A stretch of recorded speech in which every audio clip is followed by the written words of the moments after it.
Muy buen día para todos, bendiciones, sean bienvenidos una vez más a este repaso de la lección de escuela sabática. Para esta semana estudiamos la lección del foso de los leones al foso de los ángeles y veremos en este interesante relato cómo la mano de Dios obró para librar a su siervo Daniel. Cuando el rey Darío sube al trono, sabe acerca de la buena reputación de Daniel, así que por tanto él piensa ponerlo por encima de todos los sabios, porque Daniel era superior a todos los sátrapas y los gobernadores, y había en él un espíritu superior a todos. Este espíritu superior se lo había dado Dios. Recuerden que en el capítulo 1 Dios le dio a Daniel y a sus compañeros sabiduría e inteligencia por encima de todos los demás, y a Daniel le dio la capacidad de interpretar sueños y visiones. Por este motivo, los demás sabios se juntaron y buscaron ocasión para acusar a Daniel. Estos sabios realmente estaban llenos de odio, llenos de celos, llenos de envidia contra Daniel, porque siendo Daniel un cautivo de Judá, lo habían puesto por encima de todos ellos. Pero a pesar de que ellos habían buscado ocasión para acusar a Daniel, no encontraron nada por lo cual poder acusarle. Cuando revisaron todas las transacciones que hacía Daniel en el gobierno, era sin mancha, era puro, era sin tacha. Y ellos mismos se convencen de que no encontrarían nada contra Daniel, excepto con lo relacionado a la relación que él tenía con su Dios. En tal motivo, ellos organizan un plan y van donde el rey, le exponen ese plan. Le dicen: rey, vive para siempre. Todos los sátrapas, gobernadores, magistrados, hemos acordado que en el espacio de 30 días nadie demande petición de cualquier hombre fuera de ti, y el que lo haga sea echado en el foso de los leones. Así que ellos apelaron a la vanidad del rey, apelaron al orgullo, diciéndole al rey que nadie pediría nada excepto a él. Y al rey le agradó esta idea porque pensó que esto afirmaría su trono y traería respeto y autoridad. Así que el rey firmó el edicto y la prohibición. Pero me llama la atención que en el versículo 10 del capítulo 6 de Daniel dice lo siguiente: cuando Daniel supo que el edicto había sido firmado, entró en su casa, abiertas las ventanas de su habitación que daban a Jerusalén, se arrodillaba 3 veces al día, oraba y daba gracias a Dios como solía hacerlo antes. Lo primero que quiero recalcar es que Daniel era el principal de los sabios, y Daniel no estuvo en la reunión donde los demás sabios acordaron llevar a cabo este plan. Pero Daniel, cuando se da cuenta del edicto, Daniel no va donde el rey a quejarse. Daniel no va donde el rey a lamentarse. Daniel no va donde el rey a decirle que por qué se firmó ese edicto. El relato dice que Daniel fue donde Dios, se arrodilló y le dio gracias como solía hacerlo antes. Noten esto: Daniel no fue a quejarse delante de Dios, Daniel no fue a lamentarse, Daniel no fue a llorar delante de Dios, sino que le dio gracias como solía hacerlo antes. En medio de las pruebas y de las dificultades, tu fe debe mantenerse firme como lo estaba antes. Pero la fe de Daniel se mantuvo firme no fue porque él oró en la prueba, sino que Daniel oró mucho antes de la prueba. Daniel llevaba una vida constante de oración, y cuando llegó la prueba, él siguió orando y confiando en Dios como solía hacerlo antes. Daniel no se quejó, no se lamentó, no lloró, sino que él fue delante de Dios y expuso su situación y le dio gracias a Dios. Hay algo más interesante en este texto, porque dice que Daniel oraba con su habitación y las ventanas abiertas que daban hacia Jerusalén. O sea, la dirección de las ventanas de Daniel estaban hacia Jerusalén. ¿Y por qué razón estaban hacia Jerusalén? Porque Daniel sabía y reconocía que él no era de Babilonia, que su hogar no estaba en Babilonia, que su hogar estaba en Jerusalén. Y cada vez que él oraba y miraba hacia Jerusalén, era recordando que aunque él estaba en Babilonia, su morada estaba en Jerusalén. Fíjense que Daniel había sido grande en el reino de Babilonia, principal estadista, jefe de todos los sabios, había tenido muchos honores en Babilonia, pero la mirada de Daniel no estaba en Babilonia. El corazón de Daniel no estaba en Babilonia. El corazón de Daniel estaba en Jerusalén. Y por eso cada vez que él oraba, oraba mirando hacia Jerusalén. Él le oraba al Señor y le decía: Dios, te doy gracias porque he sido bendecido en Babilonia. En medio de mi cautiverio tú has estado conmigo y me has prosperado. Pero mi mirada, mi corazón no están en Babilonia, están en Jerusalén. Y yo te pregunto, mi querido, y te digo, estamos en este mundo que representa a Babilonia, pero no somos de este mundo. Nuestra morada está en Jerusalén. El texto dice en Mateo que donde esté vuestro tesoro, allí estará vuestro corazón. Tu mirada no debe estar aquí en Babilonia, tu mirada debe estar en Jerusalén. Y entonces, continuando el relato, cuando ellos fueron donde el rey, le dijeron: Rey, Daniel, que es de los hijos de la cautividad de Judá, no te respeta, ni acata el edicto que confirmaste, sino que 3 veces al día hace su petición.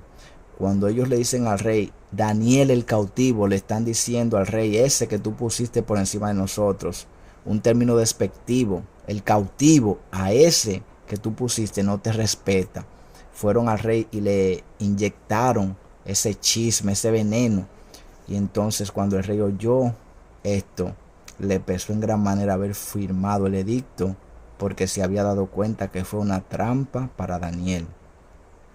Tanto así que él trató de librarlo, pero ellos, los sabios, le rodearon y le dijeron: Rey, recuerda que esto es un edicto firmado conforme a la ley de Media y de Persia, que no puede ser revocada. El rey no tuvo otra opción que mandar a buscar a Daniel para echarlo en el foso de los leones. Pero antes de echarlo en el foso de los leones, el rey le dice a Daniel: el Dios tuyo, a quien tú continuamente sirves, Él te libre. El Dios a quien tú le sirves hoy, en los momentos de paz y de tranquilidad, ese mismo Dios te va a sustentar, te va a fortalecer y te va a librar en medio de la prueba. Pero tienes que hacer de ese Dios un Dios real, como lo hacía Daniel. El rey veía que Daniel servía a Dios constantemente. Daniel tenía momentos específicos para orar. Y aunque él estaba en el palacio, cuando llegaba el momento de la oración, Daniel se iba a su habitación y se comunicaba con su Dios. Y ya el rey había visto eso. Por eso le dice que el Dios a quien él le sirve pueda librarle. Echaron a Daniel en el foso de los leones. Sus adversarios se fueron riendo, celebrando, contentos, porque ya Daniel, el cautivo, ahora estaba en el foso de los leones y se habían librado de él. Pero el rey se fue a su casa triste, no comió, no bebió, se acostó en ayuna. Ese día el palacio quedó a oscuras, no se tocó instrumento de música, el rey no pudo dormir.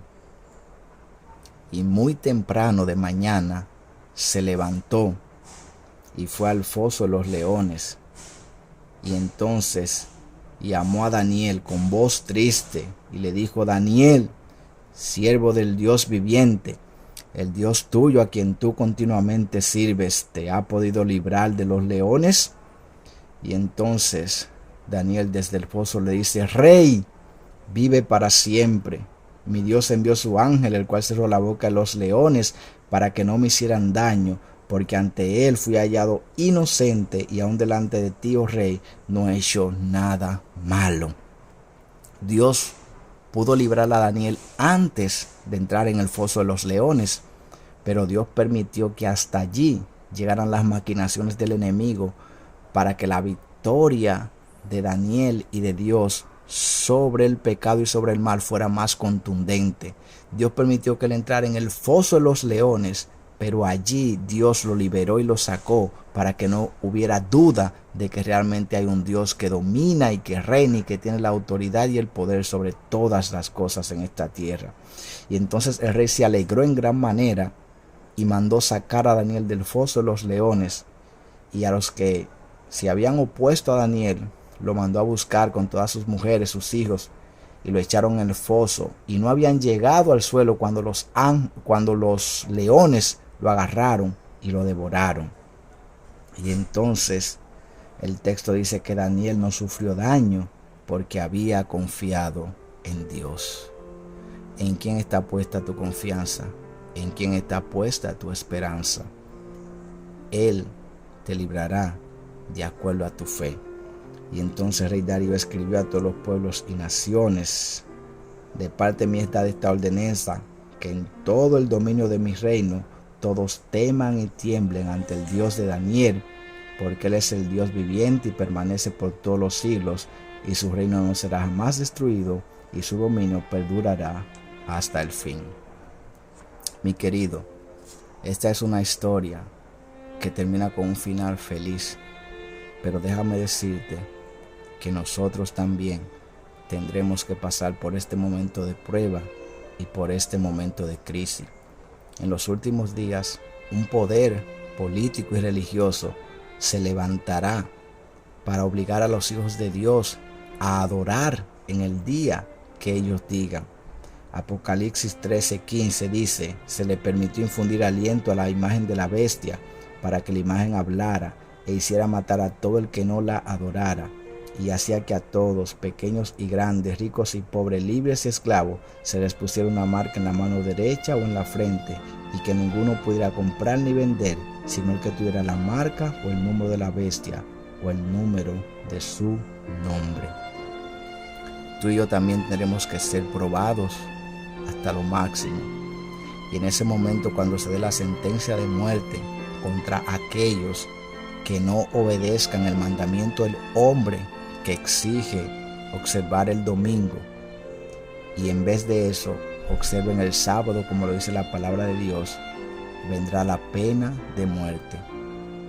¿Qué tú harás en ese momento? Eso está determinado por lo que estás haciendo en el día de hoy. ¿Cómo está tu relación con Dios? ¿Cuánto tiempo estás dedicando a la oración? ¿Cuánto tiempo estás dedicando al estudio de su palabra? ¿Cuánto tiempo estás dedicando para meditar y estar en comunión con Dios? Eso determinará lo que tú harás en el día final. No piense que serás fiel cuando llegue ese momento. Si no estás siendo fiel hoy, no lo serás cuando llegue ese día difícil. Yo te invito a meditar en esto y te invito a que puedas tener una estrecha relación con Cristo Jesús. Búscale en tanto que hay tiempo. Llámale en el momento oportuno. Haz de Dios tu amigo fiel para que Él pueda librarte en el día de la batalla final. Que Dios te pueda bendecir, que Dios te pueda guardar y que a través de su palabra puedas obtener el aliento necesario para ser fiel hasta el final. Se despide tu amigo y tu hermano Daniel García.